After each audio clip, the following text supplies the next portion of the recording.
The Lord is our shepherd, I shall not want. Him maketh I lie down in a green pastures. Him leadeth I beside still water. Them him restoreth I soul. Him leadeth I in the path of righteousness for him name's sake. Yea! Though I RASTA, I go walk through the valley of the shadow of death. I can't fear no evil. For thy rod and thy staff, them comforted I and I. Who prepare the table before I in the presence of our enemy. Them who anointed I head with no oil. My cup runneth over. Surely goodness and mercy. I go follow I all the days of I Ivan. May I go dwell in the house of the Lord God Jah. Kadama we grumabe atela exact beer tanaistalin abashante shante shante shante shante kadama we grumabe atela where two centuries meet in the name of the Most High Jah. Adesso Jaja de. If Jaja never build up your house, the builder I go build it in vain. Same way. If Jaja never watch upon your house, the watchman I go watch it in vain. The name of the Lord is a strong tower, and the righteous run into it and them is safe. Many are the afflictions of the righteous, but Jah shall deliver him from all of them. And I give thanks and I says unto your name, King of kings and Lord of lords, the conquering lion of the tribe of Judah, Amasa Yahuda Amasa, the Gusto Daniel Am. Komaya Sataya. Aimana Pio Aya. Kadama we gruma la e. This is the Black Pot, aka Kukushunamo, where we speak truth to power in my name. Black Rasta. Now in every traditional African home there is a black pot, and each time this black pot sits on the fire there is something, oh my God, very sumptuous cooking, very appetizing, very nutritious. And the good thing is that it is symbolical of our lifestyle in Africa. When it's food time, it's family time. People come together in peace, love, and unity. When we come together, we put aside all our differences because it's food time. That's why fella said, water no get enemy. My brother, no matter how hungry you are, if there's no food, you will never be able to satisfy that hunger. And no matter how angry you are, you can never refuse to eat food or drink water as a normal human being. That's why fella said, water no get enemy. Everybody uses water. Nobody ever gets angry with water. The day you get angry with water means that is the day you want to die. My brother, my sister, food is the same thing in the African setting. We don't tell each other we won't give them food. No matter how angry we are towards each other, food is something we would always share in the traditional African home. When enemies come to us, we give them food. It doesn't matter whether they are our enemies or our friends. We still give them food. And look at how that food, so important, is made. Ingredients of different colors, shapes, and sizes, aromas, and even flavors find themselves in the black pot. They put aside all their differences. Differences of color, differences of height, differences of shapes, differences of flavors, and find themselves in the black pot. They are subjected to some amount of heating, and then they produce one homogeneous product. The food does not benefit the ingredients. Neither does it benefit the black pot. It just benefits the eaters, you and I. The black pot symbolizes the continent of Africa. We are the ingredients. We must put aside all our differences, come to interplay to produce that homogeneous product known as development for our people, our continent, our land. This is the black pot, aka Kukushunamo, where we speak truth to power. We must be that Joshua generation, the generation that is tree planting. Too long we've planted pepper, planted maize, planted tomatoes because we want that crop that to grow quickly, so we eat, sleep, die, be buried, and be forgotten. Nobody wants to plant trees because they know they will not live long enough to sit under the shade of a big tree. But anytime you sit under one, remember that some people thought it wise to plant trees, even though they knew that they would not live long enough to sit under the shades of these trees. This is the Black Pot, aka Kukushonemo. Let's be generational thinkers. And this show does not criticize. It doesn't matter what it is, but we would only criticize on one condition: to build and not to destroy. We are rewiring the mindset of our people. It is a show that talks about the mindset of the African. Come with me. This is the Black Pot, and we are live on Pan-African TV, also live on Loud Silence TV, live on Ghana Web TV. We are also live on Black Empire TV. My name, Blakk Rasta, and our lines are on the screen. Pick up the numbers. Call us and do business with us. The more you do business with us, the more we prosper, certainly after you have prospered. You know that already, don't you? Remember, via the power of satellite, we are seen all over the continent of Africa and the whole world. Yes, this is the biggest show on TV. We are called the Black Empire Media, and this is the Black Empire TV. The Black Pot is the program, and we are also on social media. We are on Instagram, on YouTube, on Facebook, and also on Twitter, and we are called Black Empire Media. Follow us on YouTube, on Facebook, and all these platforms so that you will not miss any of our fiery shows. Are you ready for action today? Come here!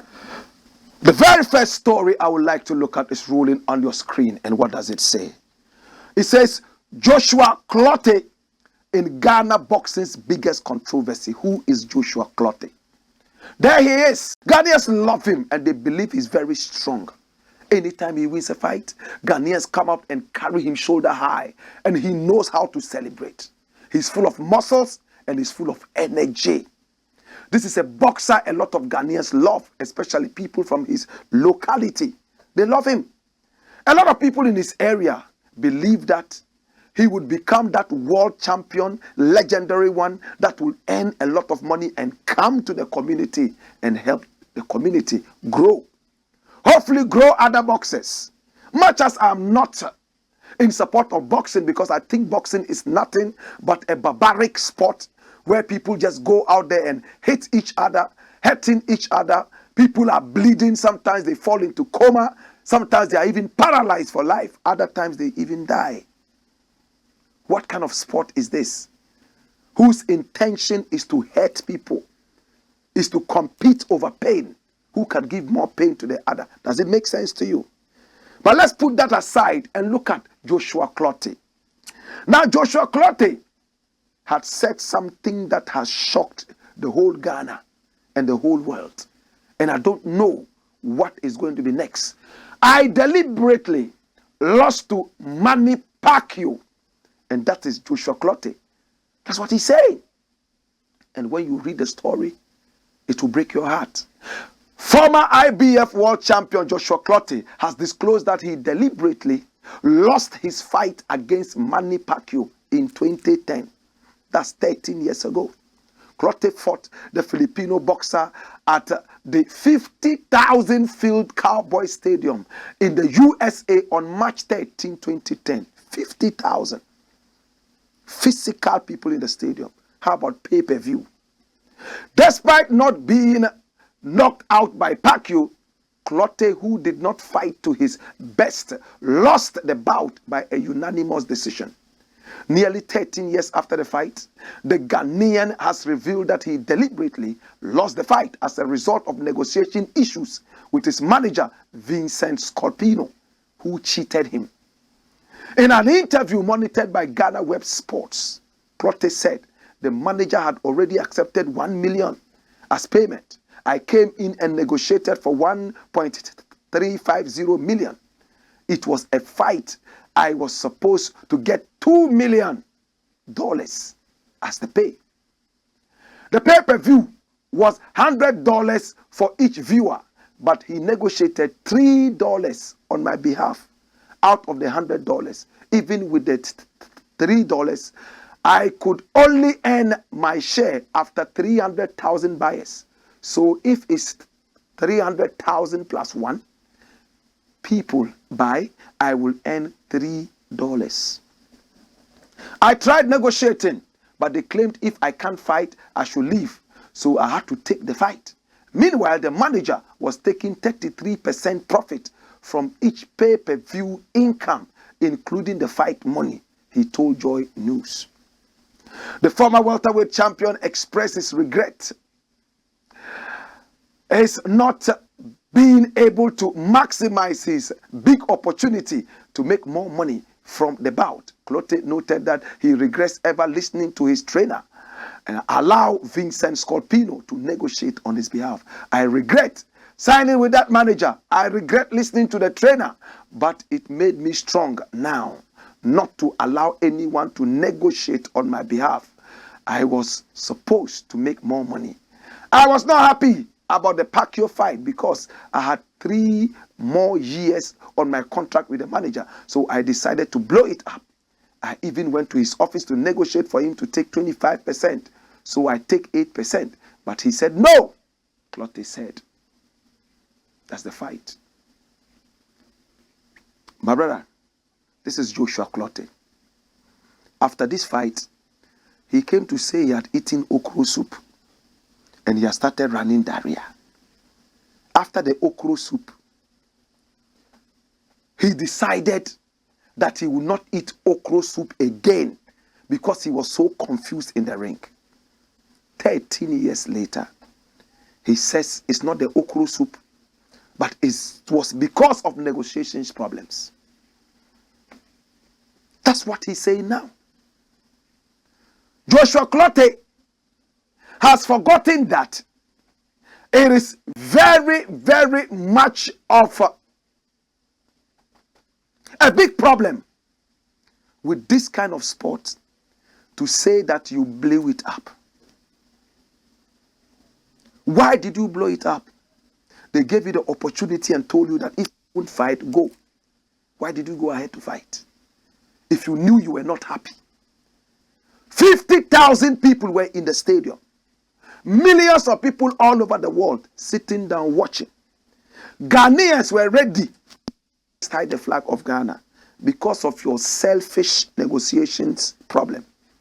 You decided to lose so the whole of Ghana could go to bed hungry.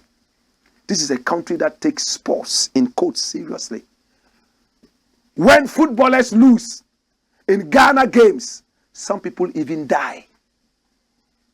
When the Black Stars is unable to make it, some people divorce their wives. Some even go to the extent of committing suicide. So if a man like this can take sports so lightly, all because of negotiations issues, then there's a problem. Come here. Joshua Clottey, you have let Ghana down. You have let your fans down. You have let the sport down. We just had a controversy involving Azuma Nelson, a fight that he won with Fennec. Now they have come round to turn it around and say no. They have scored the fight in favor of Jeff Fennec. Remember we carried this story? And Azuma Nelson says, well, it's a very terrible decision. Several years, decades after the fight, you are now scoring it in favor of somebody after you declared me winner. This is crazy. The boxing world seems to be breaking down. And for me, it should break down even the more to the lowest ebb, because this is a dirty sport, bloody for nothing. As for the UHF or whatever it is, it's even worse. It's very demonic, very stupid. There's no sense in that. People kick each other and they call it kickboxing. Hurting each other, breaking each other's necks, paralyzing people, all in the name of a sport. Are you okay? Please think. There are people who will be insulting me and be calling me primitive. Because this is the modern day sport, man. After all, what? My brother, my sister, civility must come with common sense and wisdom. But it looks like in our world, the more we claim we are civilized, the more backward we go into slavery and foolishness. If I was president of this country, boxing would be banned. I don't know what the Boxing Association and whatever is going to be doing to Joshua Clottey, but he has proven that he's an illiterate when it comes to the sport of boxing. He has proven that he's not a patriot. For his selfish earnings, he would lose so that the whole Ghana can go dark. A guy like this, if he was a pilot, he will crash the plane and kill everybody because his wife insulted him at home. After saying this, may I ask one question? What is this question? Was there a counselor around him? Yes, no. How about a psychologist? The Black Stars went to play football. The day Ayu's goddaughter or godson died and he was told, he went to take a penalty. He kicked it into nothingness. Was there a psychologist there? Joshua Clottey, you have let yourself down. I wonder how many Ghanaians will still support you. You need to come back again. From okra story to negotiation story. The next one will be Comic and Kena. Or your grandmother in the village. You dreamt the night before the fight that you saw her face saying, "Kwe, kwe, kwe, kwe."